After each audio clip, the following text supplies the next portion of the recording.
Hi folks, thank you so much for joining me today. My name is Greg and this is All About Candles. I'm your self-proclaimed Canadian candle connoisseur. Today I have a review for you from Slatkin & Co. Homeworx. This is Root Beer Float. I really love their sort of photographic wraparound labels. I apologize for the reflection in my camera. My favorite format from Homeworx is definitely these big 4-wick candles. I feel like they are the most aesthetically pleasing and give you you have the highest odds at good strength and throw with these 4 wicks. How I get Homeworx candles here in Canada is almost always through Amazon. And what I do is I sort of search Homeworx candles, and whatever ones I might want to purchase, I put into my cart and save them for later. I keep them in my cart because they're often at prices ranging from like $35 to $55, and they do fluctuate. And so when one of them goes on sale or gets under that like $40 mark, I pull the trigger and buy it. And you know, they won't deliver to Canada. They have actually said on their website for a couple of years now that they're working on their international shipping program. I wouldn't hold your breath for that. Anyways, I paid $37 Canadian for this. You can get it on the Homeworx website if you are in the US for 30 bucks. And right now it's gone up to $46 on Amazon Canada. So what can you do? I really do like Homeworx candles. I stopped buying them as regularly as I used to, just because I think everybody noticed that their strength and throw was really off for quite a while. They were just not performing the way that they should have been. I feel like things have gotten a little bit better now, and I've been burning some really good gems. Right now I'm actually burning Golden Bamboo also, and it is lovely and performing really well. But we are here today to talk about Root Beer Float.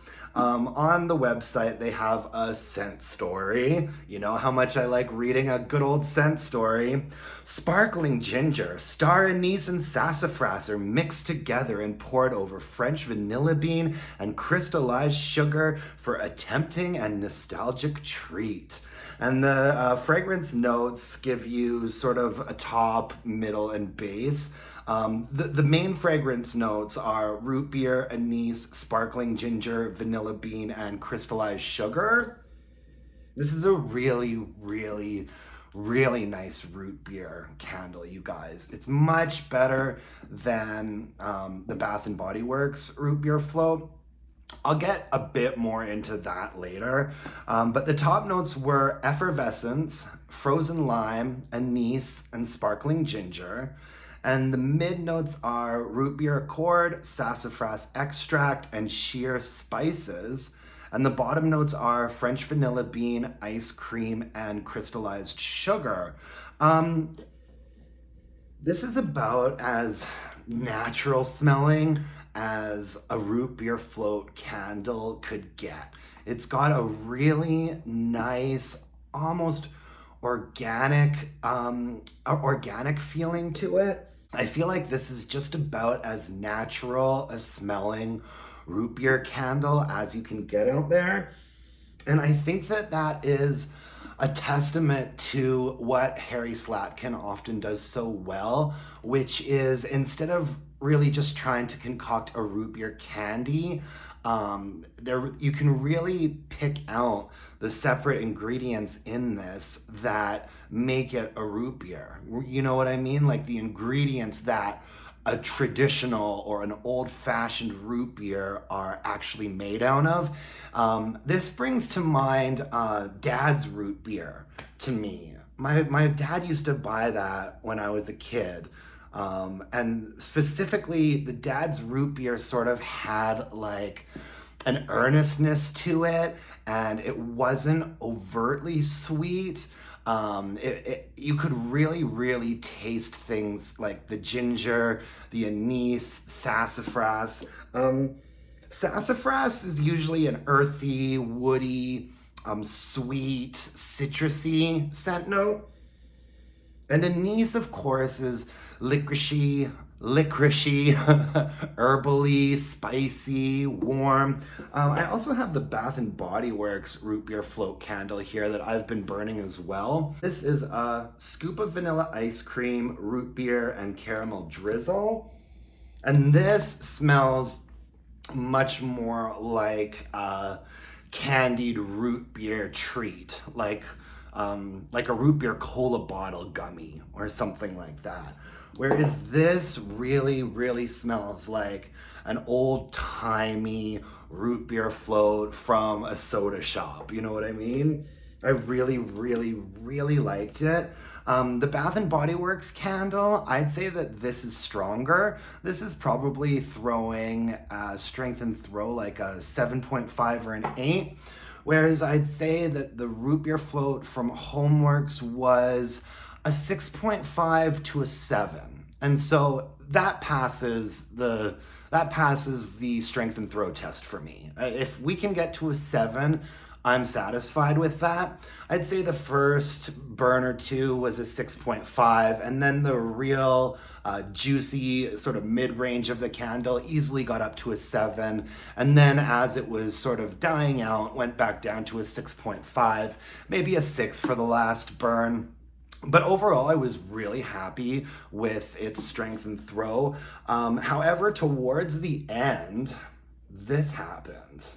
Now, Homeworx says that their wicks don't need to be trimmed. And I find that in some of their candles, that's true, but this was not one of those candles. These wicks really mushroom topped like crazy. And the very last burn, I might have let it go a bit longer than I should have, but it was not longer than 3 hours. The last time I burned it at maybe about the 2-hour mark, I looked over at it and there was just soot billowing up, and it had very quickly just corrupted the wax and turned everything like murky and dank. And so this did happen, but it wasn't up until the very last burn. And I think it's because I should have probably trimmed those wicks even smaller than I had.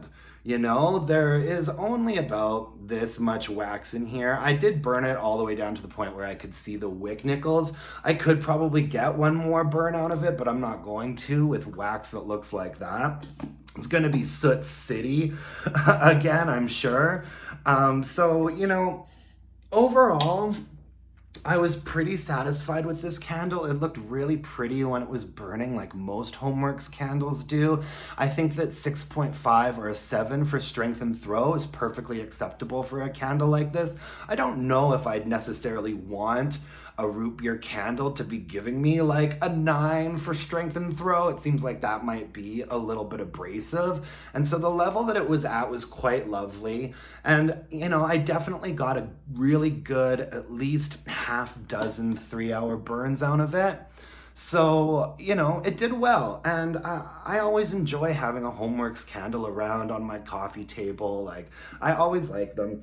And this one was a success. However, for me, it's not a repurchase. It's, you know, it's not that it wasn't a decent candle. It's just not one that I'm over the moon about and have to have more in my life. So not a repurchase for me, but I would recommend it if you like these kinds of scents. You know, if you like the root beer float candle from Bath and Body Works, but would like something that was a little bit less abrasive and more natural smelling, I would definitely check this guy out. So yeah, thanks for joining me today, you guys. That's all I have for you. If you could hit me up with a like, comment, or a subscription, that would mean the world to me. And until next time, let's burn some candles and bitch about it. Thanks, guys. Bye-bye.